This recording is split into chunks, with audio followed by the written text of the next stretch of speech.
It's thick, coppery, slightly sweet, and all the more nauseating for it.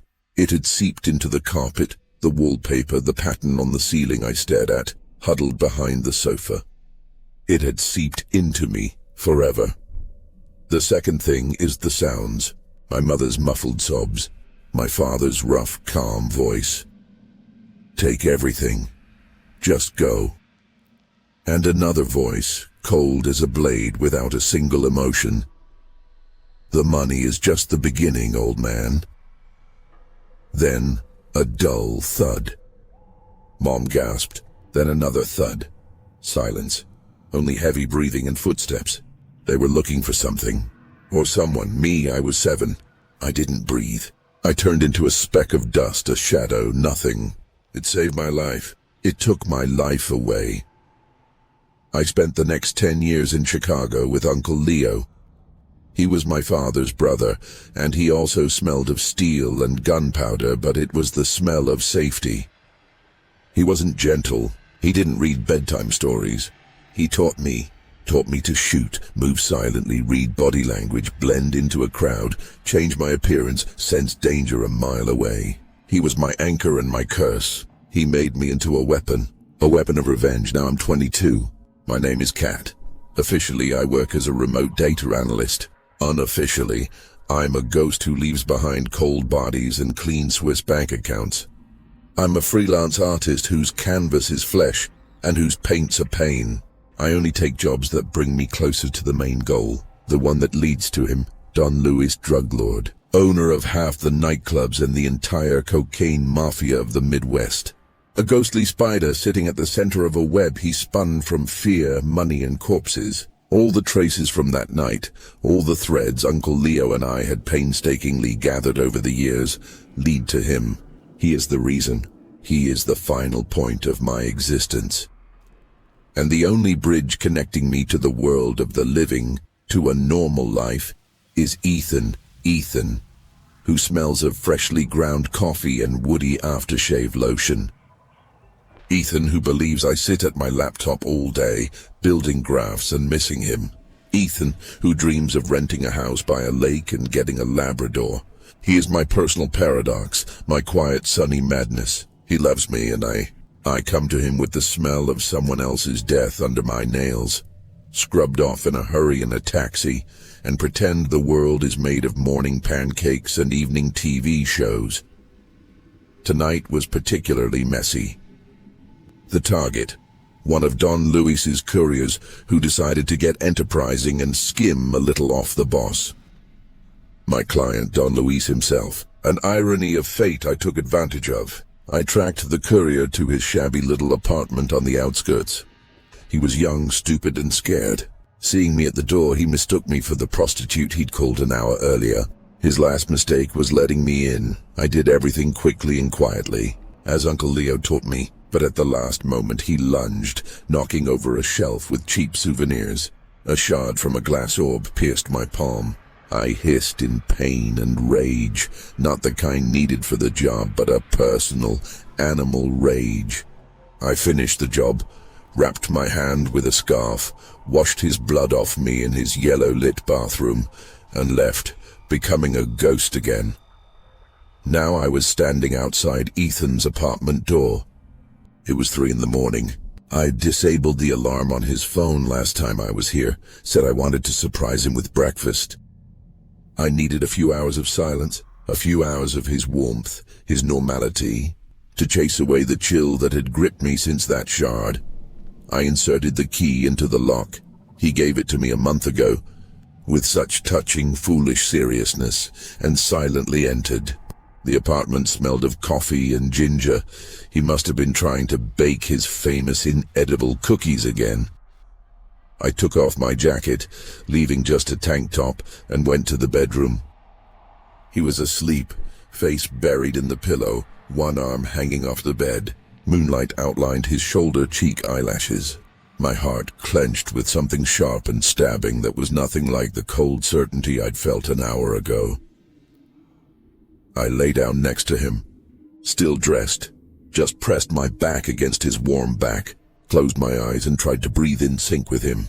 The smell of blood in my nostrils was gradually replaced by his scent. The trembling in my hands subsided. "Cat?" His voice was hoarse with sleep. He turned over, sleepily hugged me, pulled me close. "You came? What's wrong? So late?" "Nothing," I whispered, burying my face in his neck. "Just missed you. Couldn't sleep alone?" He mumbled something incoherent and was almost asleep again. His hand rested on my waist and he flinched. "You're freezing.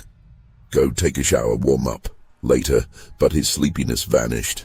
His fingers slid over my back, encountered the tight bandage on my palm, which I hadn't had time to change yet. "What's this?" He propped himself up on an elbow, trying to see in the dark. "Cut myself making dinner." "Stupid. It's nothing." He clicked on the nightlight. Warm yellow light flooded the bed. His eyes, still blurry with sleep, now showed concern. He took my hand and carefully unwound the scarf. Beneath it was a deep, ragged cut. No longer bleeding, but looking fresh and ominous. "Jesus, Cat, this is serious." Alarm rang in his voice. "This needs to be cleaned. We need to see if there's glass in there." "How did this happen?" His gaze slid over me, over my tank top, and froze. I followed his look and felt an icy trickle of fear run down my spine. In the light, on the grey cotton of the tank top, just below my chest, was a small, almost imperceptible but distinct rust-colored spot. Someone else's blood. I'd missed it scrubbing my hands. Ethan looked at the spot, then at my face. His own face changed slowly, inexorably. Concern and sleepiness melted away, giving way to confusion, and then the first most terrible grain of doubt. He saw the inconsistency. The discrepancy between the story of a cut in the kitchen and the tiny blood stain in the most unexpected place. "Cat." His voice grew quieter, but held a new steeliness. "What is this? What really happened?" Possible lies flashed through my mind. The alcoholic neighbor scratched me in the elevator. A stray dog attacked, but I hated lying to him. Every lie pushed me further away from him, from the light he represented. And in that moment, exhausted, desperate, I couldn't find the strength to invent another fairy tale. I just looked at him, and he saw my gaze, saw the abyss, that ancient freezing void that had been in my eyes since I was 7. He saw not the girl he loved, but someone else, a stranger, dangerous. He slowly let go of my hand, moved away from me on the bed. The space between us, filled with warmth and trust just a second ago, became frigid and infinite, like space. "You don't trust me," he whispered. It wasn't a question, but a statement, a bitter discovery. At that moment his phone rang, a sharp, piercing ring in the night silence that made us both flinch. He mechanically reached for the nightstand, not taking his eyes off me, and put the phone to his ear. "Yes." His voice was alien. I saw his face pale, his eyes become completely empty. "What?" he stammered. No, that can't be." He lowered the phone, his hand trembling. He was looking at me now, not with suspicion, but with pure, primal horror. It's the police," he forced out. "Your Uncle Leo. They just found him. In his garage. He was killed, Cat." The world narrowed to a point. Uncle Leo. My anchor. My teacher. My only past. Killed. Ethan didn't take his eyes off me, full of horror and a dawning realization that was worse than any certainty. They said it was a professional job, clean, and... He gasped, and that he was holding a note. Just one word. I already knew what was written there. I knew it before I heard it. That knowledge had lived in me for 15 years. "Hello," whispered Ethan. It said, "Hello." It was a message. For me, Don Luis knows he'd dusted off an old case. He'd tracked down my uncle, and he let me know the game had begun. For real. I slowly got out of bed. The pain in my palm was gone. The trembling was gone. All that remained was the familiar ancient cold, the cold of a weapon. I looked at Ethan, my boy, my bridge, my last chance at salvation. His face was twisted with fear, not for himself, for me, and for who I might be. I walked to the chair where my jacket hung. I felt in the inside pocket for the cold metal of my second phone. "The work phone, Cat." His voice broke. "What's happening?" What are you hiding? Please, I turned to him. I saw him real, alive, loving. And I saw the shadow on the wall behind him, the shadow of my parents, the shadow of Uncle Leo, my own shadow. They were larger, more real than this room, this city, than him. I have to go, my voice said, flat and lifeless, the voice of a ghost from the past. Lock the door. Don't open it for anyone. Where? He jumped out of bed. Cat, no. The police will be here soon. They'll have questions. Stay, explain. But I was already opening the door. The night air smelled of ozone. A storm was coming. I can't explain, I said without turning around. Just know that everything I did, everything I do, is so that one day I won't have to lie to you anymore. And I walked out onto the street, leaving him alone in the night light's glow, with a broken heart and horror in his eyes. The bridge behind me had collapsed. Only the abyss remained. And on the other side, Don Luis was waiting. This was no longer just revenge. This was war, and I was going to it alone. The door closed behind me with a soft click that sounded louder than any gunshot. It separated me from Ethan, from warmth, from the last remnants of the illusion I called life. The night air burned my lungs, smelling of a coming storm, gasoline and loneliness. I didn't run. Those who are afraid run. I walked with a fast, purposeful stride, dissolving into the pre-dawn shadows of Chicago. The wet asphalt reflected the neon flashes of signs, turning the city into an aquarium with poisonous jellyfish. Somewhere behind me was Ethan, his confusion, his pain. I allowed myself exactly 30 seconds to feel that pain myself. It was sharp, clean, almost pleasant against the familiar icy void.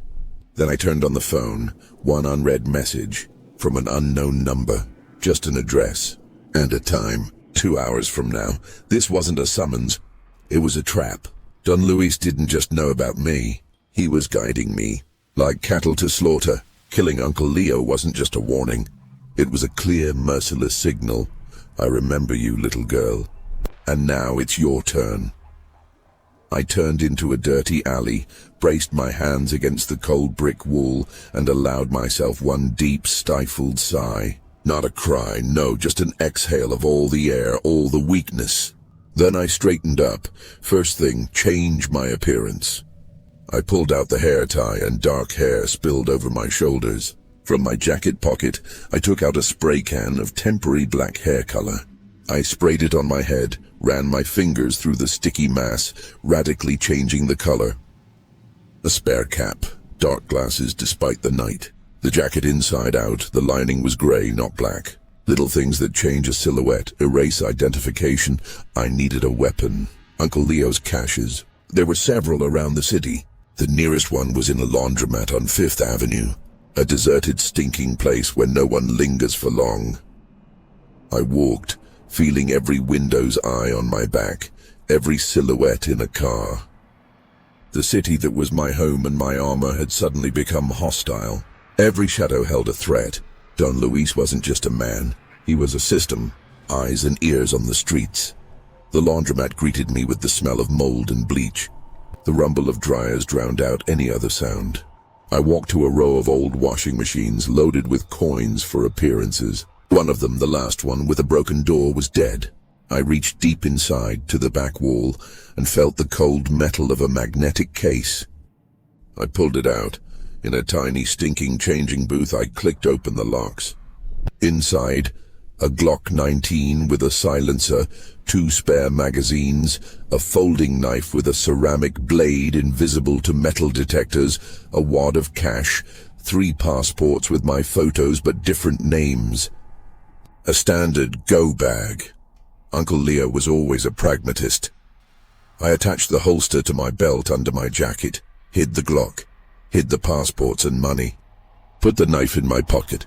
Now I was no longer Cat, no one's girlfriend. I was a tool, a blade. The phone vibrated. Another message from the same number, coordinates. Not an address, but actual coordinates. A refinement. He was watching me, saw that I was moving, so there were cameras somewhere here. Or the eyes of hired guns. I left the laundromat a different person, with a different gait, my head down, hands in my pockets clutching the Glock's grip. A light rain began to fall, blurring the city into a dirty watercolor stain. The coordinates led me to an old industrial dock on the outskirts. Abandoned warehouses, rusty containers, ghosts of past industrial might. A perfect place for dark deeds. I took up a position on the second floor of a half-demolished office building with blown-out windows. The whole perimeter was visible from here. Not a soul. Silence, broken only by the rustle of rain and the creak of rusty metal in the wind. The time specified in the message was approaching. My heart beat steadily. My breathing was deep and controlled. The hunter waited for the beast, but I knew that perhaps the beast was waiting for me. Right on the appointed hour, a figure appeared at the far end of the pier, tall in a long coat with a hood pulled over its face. He walked slowly, not hiding, alone. This was a challenge. Direct and open, I wasn't in a hurry. I scanned all the approaches, all the roofs, all possible cover. No one, just him. Too arrogant. Too simple. He stopped 20 meters from my hiding place, looked up. The hood slipped back a little, and I saw the thin, harsh features of a man in his 50s. Not Don Luis, I'd seen his photos. This was someone else, Katerina. His voice was loud, sharp, cutting through the wet silence. Come out. A tete-a-tete. No traps. Just words. A lie. It always hung in the air, like the smell of ozone before a lightning strike. But what choice did I have? Run? No. I had come for answers. I rose smoothly, descended the creaky stairs and stepped into the open doorway, remaining in the shadow of the frame. My right hand was on the pistol grip. Who are you? My voice sounded muffled, swallowed by the rain. A messenger. You could say an HR manager. He smirked, but his eyes remained dead. Don Luis asked me to say he's impressed. The liquidation of the courier was clean. He values professionalism. It was like being doused with ice water. He knew it was me. He hadn't just hired me, he was testing me. He offers you a contract. Permanent work. In return, forgetting old grievances. Your parents. They were weak. Weakness is fatal in our business. You are strong. The Don values strength. I didn't move. Every muscle was tense to the limit. This was worse than a bullet. It was a mockery, an offer to become a weapon in the hands of my parents' murderer. And if I refuse, then we continue the game, he shrugged. Starting with your boy, Ethan. He has a nice face. Ashamed to ruin it. The mention of his name was a hook that plunged into my throat. The cold rage, the one that had lived in me since I was 7, flooded everything. It was sweet and all-consuming. Where is he? I hissed. Where is Don Luis? The messenger smirked. He is everywhere, and nowhere. But if you accept the offer, you'll meet him. He wants to personally shake the hand of such a valuable employee. He took a step forward and I drew my gun. The silencer pointed right at the bridge of his nose. Don't move. He froze, but the smirk didn't leave his face. Wrong move, girl. Look at the roof on the left. I glanced without moving the barrel. On the roof of the neighboring warehouse, a red dot from a laser sight flared up. It landed right on my chest. Another one lit up on the right, and another from behind. They were here. Had been here the whole time. The trap had sprung shut, see? The messenger said softly, almost paternally. We can do this the hard way, or the easy way. You're a professional. Choose. I stood under the crosshairs of 3 snipers. Rain streamed down my face. Images flashed through my head. My parents, Uncle Leo, Ethan, his frightened eyes. I made a choice, not the one he expected. I lunged not back, not to the side, but forward, toward the messenger. It was a suicidal move, utterly idiotic from a tactical standpoint.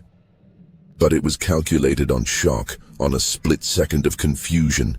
I slammed into him with my shoulder, knocking him off his feet. A pop rang out, a sniper's shot, but the bullet whistled past an inch from my head, hitting the asphalt. We rolled on the wet concrete. I ended up on top, pinning him with my weight, using him as a human shield. His hood fell off, and I saw in his eyes not dead cold, but panicked fear. Where is he? I jammed the barrel under his jaw. The snipers didn't fire. The risk of hitting their own was too great. "You're insane," he rasped. "Where is Luis?" Suddenly, the gates of one of the hangars burst open with a crash. A black SUV with tinted windows rolled out. Behind it, two more. The doors opened and armed men in black poured out. Not street thugs. Professionals. Don Luis's top-tier security. My human shield was useless.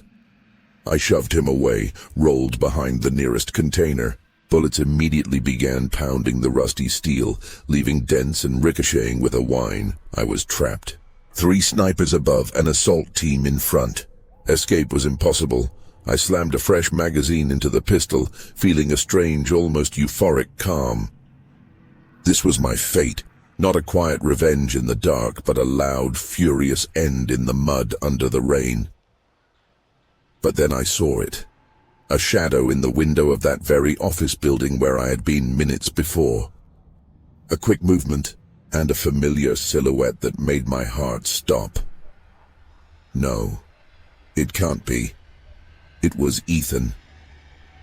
He stood by the broken window, his face pale and determined. In his hands wasn't a phone or a camera. In his hands was my old, reliable Walther, which I'd hidden on the top shelf in his own apartment. The one that belonged to Uncle Leo. I thought he'd never find it. What the hell was he doing here? How did he find me? Our eyes met across the dock, through the curtain of rain. His gaze held no fear, no judgment, only fury, the kind that burns in a person when they are protecting what they love. He raised the pistol, unsteadily, not like a professional, but the target was obvious. He was aiming at one of the snipers on the roof. "No," I screamed, but my voice was drowned out by the gunfire.